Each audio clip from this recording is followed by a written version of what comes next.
The hunt. She left me. Something in the way the man said it told Joel he wasn't looking for a ride back. He was fine with that. Putting strangers in his canoe wasn't his habit. Still, he'd come across the lake to offer help, so he sat there waiting to hear more.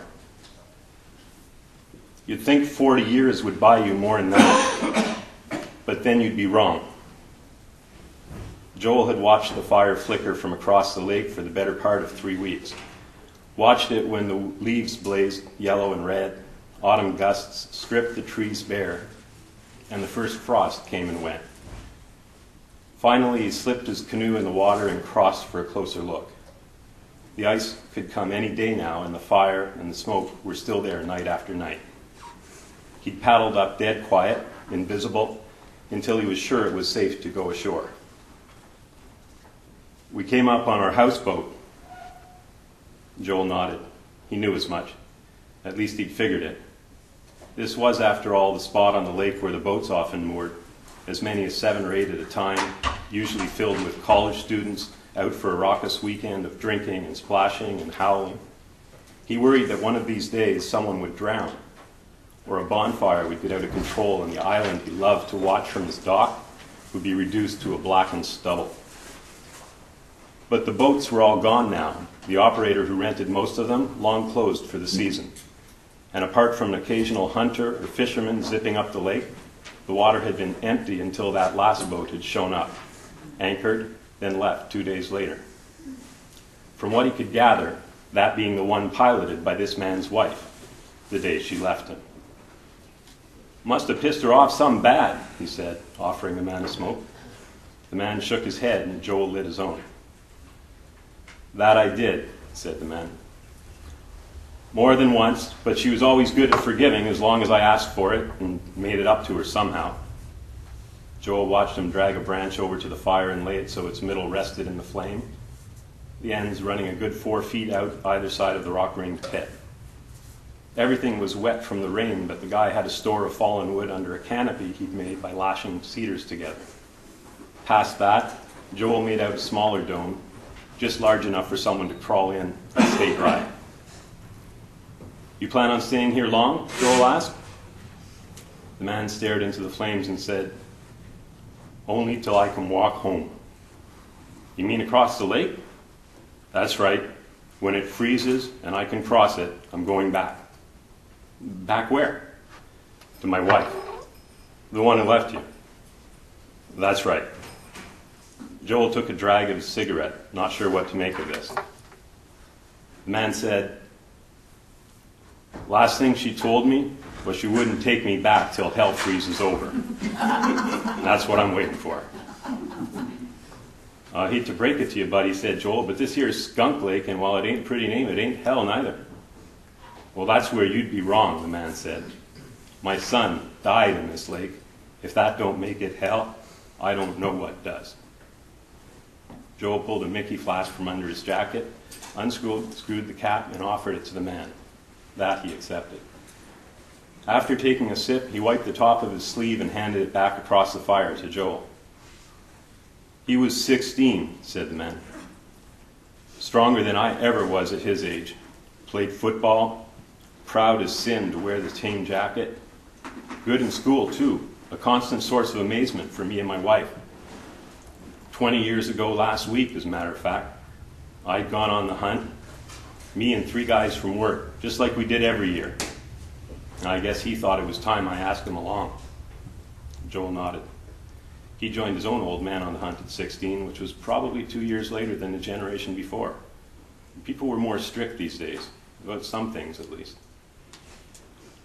I would have let him come, far as that goes, but my wife was no fan of guns. Besides, there'd be a lot of drinking at night, and I figured, why cause a problem? We went further up the lake, up past the reserve. Deer were good there then. They're everywhere now, but back then a lot of spots were hunted out. And that was one of our usual camps if we were going to stay local. We bagged a 6-point buck and a couple smaller ones. It was a good hunt.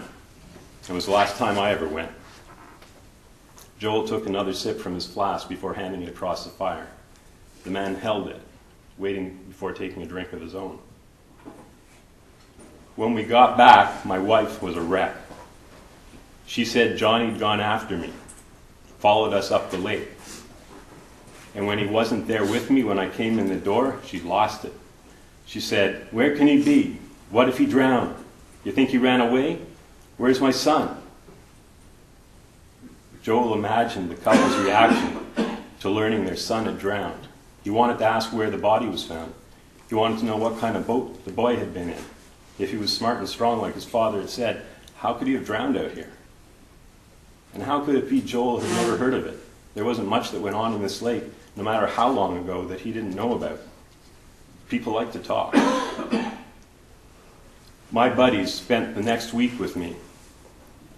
Half the town came out, looking up and down the lake in every bay, on all the islands. No one ever found his body. The canoe neither. They even put out posters down in Toronto thinking maybe he'd run away. Maybe it hadn't been in the water after all. Maybe he'd just taken off, wanting to teach me a lesson. My wife never lost hope. Women are like that. Not till last month. The man took another sip but held the flask. Joel didn't reach for it. I always prayed she'd give up, but then I thought maybe it was okay that way. More than once, she told me that believing he'd come home was the only thing that left her with a flicker of happiness, a will to go on. Really, how could I take that away from her? Joel stared into the fire. We sold the house a few years back. It was time. Too big for the two of us. His room still full of trophies, his jersey on his chair where he'd left it.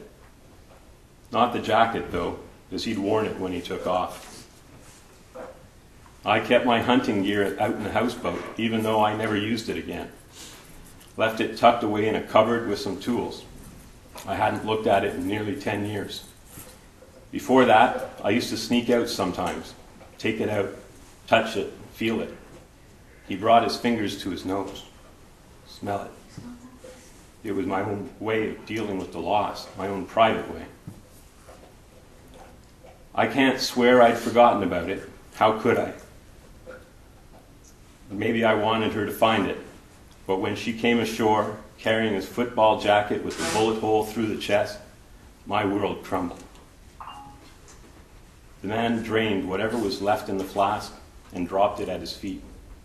He put his hands to his temples, rubbing them. You see, we never could be sure whose bullet it was. We were horsing around after dinner, tossing fireworks into the water, taking shots at them as it came down. Last thing I saw was that jacket and his face, eager as all get out, beaming at me, lit red and green, waving his paddle from the canoe.